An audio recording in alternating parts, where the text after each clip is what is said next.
Et salut tout le monde, j'espère que vous allez bien. On se retrouve aujourd'hui pour une petite vidéo. On m'a demandé les retours de la Serpent SRX 8 GT. J'ai fait une petite vidéo vite fait où dedans, on va dire que j'étais un petit peu critique. Alors oui, il y a des petites choses qui m'ont pas plu, mais il y a aussi de très bonnes choses. Alors, donc déjà, comme on peut voir, le gros avantage là-dessus, c'est qu'on a le moteur qui est donc dans l'autre sens et dirigé vers la direction, ce qui nous permet d'avoir donc deux places pour les batteries, donc deux bacs à lipo, les batteries séparées, ce qui permet de plus facilement pouvoir la passer éventuellement en 8, comme elle est prévue à la base. Enfin, pas à la base non, mais c'est comme ça que j'ai prévu le truc moi, c'est de la faire en fait qu'elle soit évolutive. Pour le moment on est en 6, et puis on va voir par la suite passer en 8 pour gagner en autonomie, soulager la mécanique, moteur, voilà, vraiment rouler pour pouvoir rouler cool. C'est pas pour avoir une puissance de ouf et faire n'importe quoi. Les petits moins, alors les petits moins quand même, qui sont quand même des moins. On revient toujours sur la même problématique que la fixation des lipos. Donc déjà le truc qui est bien chiant avec ça, quand on voit un châssis qui est aussi beau, je trouve ça débile honnêtement, hein, de faire des vieux supports en plastique moisi. Je suis désolé, hein, je dis honnêtement comme je le ressens. C'est ouais. Ils font de très belles choses Serpent et qui vendent très cher aussi, hein, il faut être réaliste. Mais voilà, pour le prix, on s'attend quand même un petit peu à mieux, surtout qu'ils ont déjà fait la connerie là-dessus sur la 977 et ils persistent. Enfin bref. Donc le truc débile avec ces sangles-ci, c'est que on est dans une fixation en plastoc là. Donc à un moment, je sais pas si vous allez voir, on a la couture. Donc quand on arrive, quand on tire comme ça vers le haut, là on bloque. Donc si on veut le passer, il faut vraiment tirer dessus bien droit pour pouvoir remonter. On est ok, sauf que le problème qui se pose, c'est que là, comment je fais? Et dans la merde. Donc je peux que tirer comme ça. Et la lipo, je suis vraiment obligé de tirer dessus. Mais bon, c'est pas aussi bien serré que si je pouvais vraiment tirer dessus. C'est pas grave, ça tient, je sais. Le truc vraiment débile là-dedans, c'est que regardez où est-ce que la sangle elle passe. On est quasiment à ras de la sangle. Donc là, si je veux passer une 6S dans ce bac là, elle remonte droit, elle touche quasiment. Donc là, comme on voit, le bord de la sangle est en train de s'effilocher, hein. Donc ça peut venir tout simplement se prendre dans l'axe moteur, ça peut le freiner, ça peut créer une surchauffe, ça peut, bon avec les scies on peut aller loin comme on dit, mais voilà, c'est vraiment débile. Honnêtement, ouais. Je sais qu'après on n'a pas le choix parce que le moteur est positionné comme ça. Et ouais, on aurait pu faire autrement. Donc voilà, ça c'est vraiment le truc pour moi, le bac à lipo, c'est vraiment débile. C'est un combat que j'ai avec Serpent. Ensuite, alors Simon, tu m'as parlé des disques qui étaient ouverts. Concrètement, moi ça me choque pas plus que ça parce que en 5ème on roule comme ça. Tout diff à l'arrière est apparent. Après je sais que c'est une 1/5ème, que la pignonnerie est beaucoup plus grosse. Mais bon, on n'a jamais eu réellement de soucis à ce niveau-là. Après, comme tu dis, c'est vrai que les projections se font vers l'arrière, donc c'est là où ça va tout se prendre. À voir. Honnêtement, moi, c'est pas quelque chose qui m'a choqué. Vraiment, le truc qui m'a embêté, c'est plus ces bacs à lipo que ce problème de différentiel. Enfin, ce problème. Le fait qu'il n'ait pas de carter.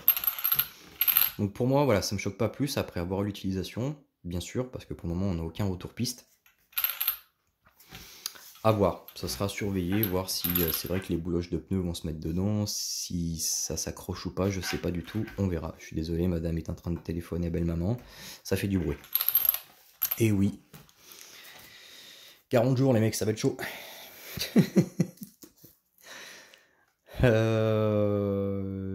Qu'est-ce qui m'a agacé dans les petits mois? On avait ce problème de bac calipo. Alors attendez, parce que quand on fait les choses, on note. Oui, il y avait le châssis. C'est pareil, le châssis, honnêtement, j'ai l'impression d'avoir un châssis au bas haut.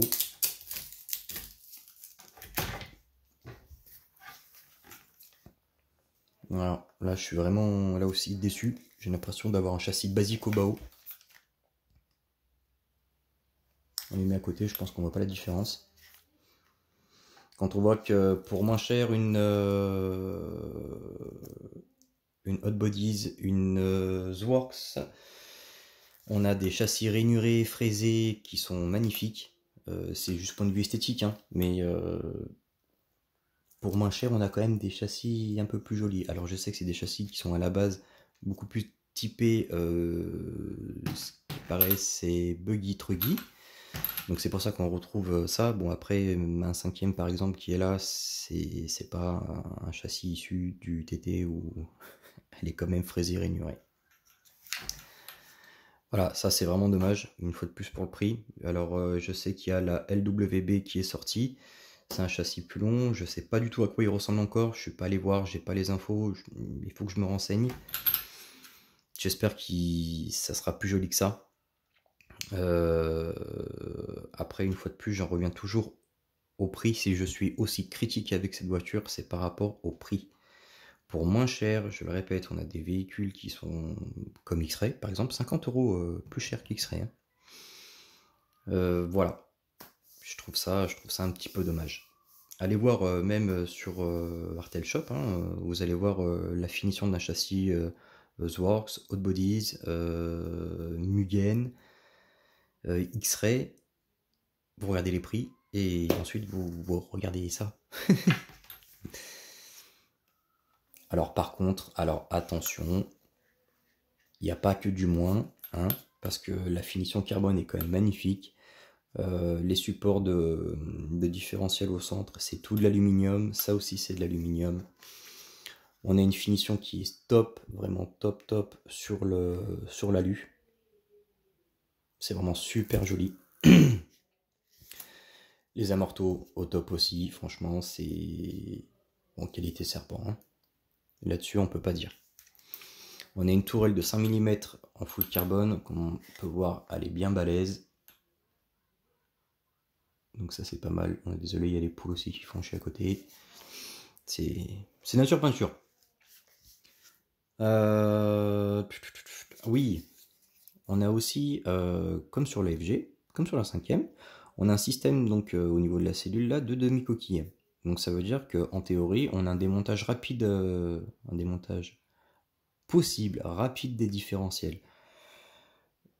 J'ai pas trouvé que c'était facile et rapide honnêtement. Hein. Donc en fait, quand tu dévisses tes deux demi-coquilles ici, je sais pas si on va bien voir la forme. Alors attendez, on va essayer de mettre un coup de lampe. Est-ce que la lampe elle est là? Est-ce que je peux la récupérer? Hop, je reviens. On a la lampe, on est sauvé. Ah, il n'y a plus de pile. On a une deuxième lampe.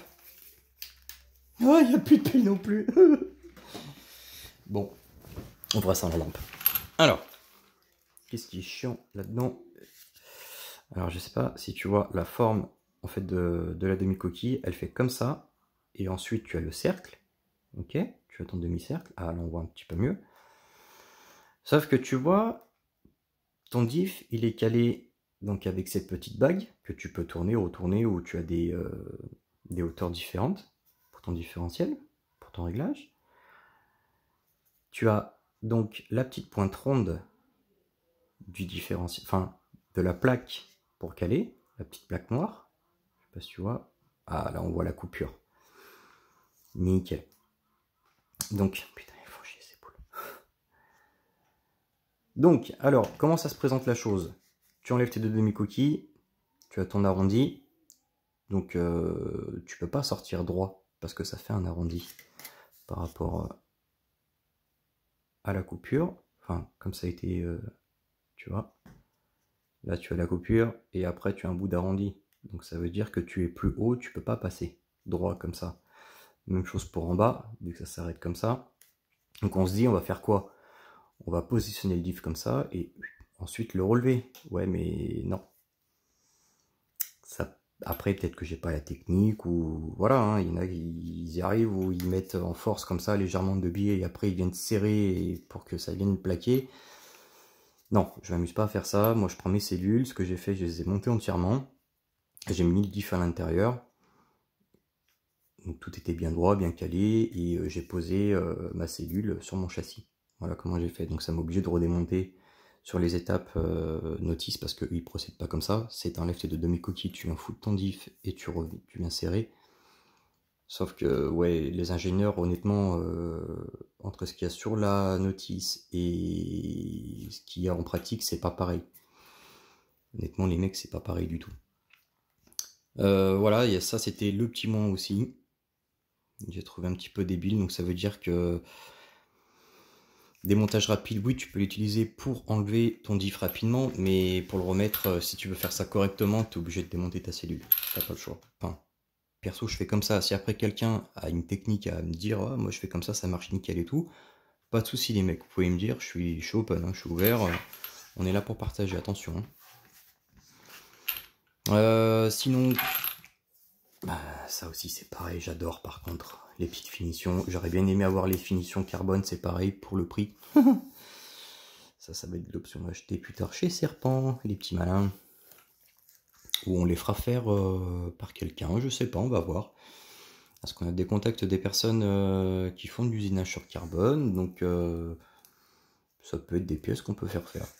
Pourquoi pas, à voir. Là c'est pareil, une petite mousse qui vient protéger le ressort, le sauve-cerveau. C'est peut-être débile, mais je trouve que c'est une belle attention, une belle petite finition pour ça. Au moins on vient protéger tout le système, c'est vraiment pas mal. Donc voilà, ils viennent faire des trucs vraiment super extraordinaires sur certaines choses. Et des choses complètement débiles sur d'autres. Cardan, noix de cardan, bon bah forcément c'est qualité serpent, on peut rien dire. Pareil, tourelle carbone 5 mm qui est franchement bien balèze à mon avis avant de la péter. Celle-ci, il y en a pas un moment. Alors, un autre petit moins pour le prix, messieurs serpents.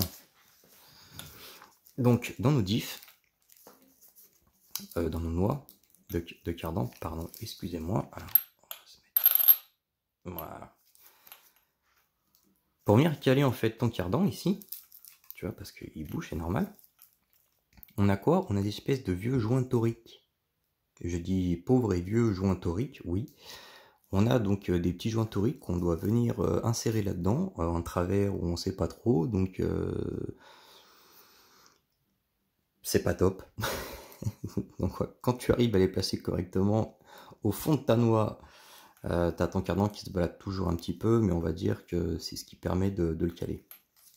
Donc moi ce que j'ai fait, parce que je trouvais ça vraiment dégueulasse et débilos, j'ai récupéré donc des petits ressorts de châssis Pancar, 1/10 X-Ray. Donc je suis venu mettre dedans et donc du coup ça me centre automatiquement mon cardan. Là au moins je suis tranquille. Voilà, c'est pas grand chose, c'est le genre de petite finition qu'ils auraient pu faire. Putain, c'est juste un petit ressort quoi. Au lieu de mettre des vieux joints toriques, ah ouais. Ça justifie pas le prix. Honnêtement les mecs, le prix n'est vraiment pas justifié là. Donc voilà pourquoi j'étais aussi critique. Alors attention, ça reste quand même une très belle voiture. Il y a un châssis, enfin, ça reste quand même une belle voiture. Faut dire ce qui est. Il y a des choses à améliorer, c'est sûr. Hop, mais bon, pour le prix, je m'attendais quand même un peu plus de qualité, étant donné que c'est celle qui est la plus chère. Voilà, j'aurais aimé que la voiture soit pas irréprochable, on va dire, mais ouais, quand tu te permets d'afficher un tel prix, il faut derrière que la qualité elle suive. Alors oui, il y a carbone, il est super, la qualité carbone est top. Tu as la finition sur l'aluminium, tu as de l'aluminium de partout. D'accord, je suis d'accord aussi. Fusée pareil, c'est tout en alu. Mais voilà, pourquoi faire une aussi belle voiture et à côté avoir des petits trucs ridicules qui doivent pas en plus coûter plus cher que ça. Et voilà, je trouve ça fait négliger sur la voiture. Voilà, c'est comme si on avait une Ferrari et que, je sais pas, moi, tu mettais un volant à moumoute. Ça se fait pas, quoi. Là, c'est pareil, voilà. Je suis juste déçu par rapport à ça. Après, on verra sur la piste. On va essayer d'y aller. On va voilà, faire un petit retour piste, voir ce que ça donne. Et puis en attendant, moi, je vous souhaite à tous d'être patients, de rester tranquillement à la maison. Et puis, nous, on va essayer de faire plus de vidéos pour faire un petit peu plus de contenu, histoire qu'on déconne tous ensemble et de vous occuper un peu. Et puis voilà, en tout cas, on revient très vite. C'est pareil, je vous invite à aller voir le frérot RC Mumuse. Je vous invite à aller sur la boutique Wartel Shop, d'où elle vient, la demoiselle de Wartel Shop. Elle vient de là-bas. N'oubliez pas que vous avez 5% de remise avec le code RC Mumuse tout en majuscule. N'oubliez pas aussi la truelle, hein, qui, mine de rien, commence à faire son petit bonhomme de chemin. Il fait quelques révisions sur les X-Max, ainsi de suite. Donc voilà, n'hésitez pas à encourager tout le monde, à donner de la force à tout le monde. Dans des temps aussi difficiles, il faut justement faire preuve d'intelligence et ne pas être débile et se jeter sur son prochain. Voilà, c'était le mot de la fin. Allez, à très vite les mecs. Ciao.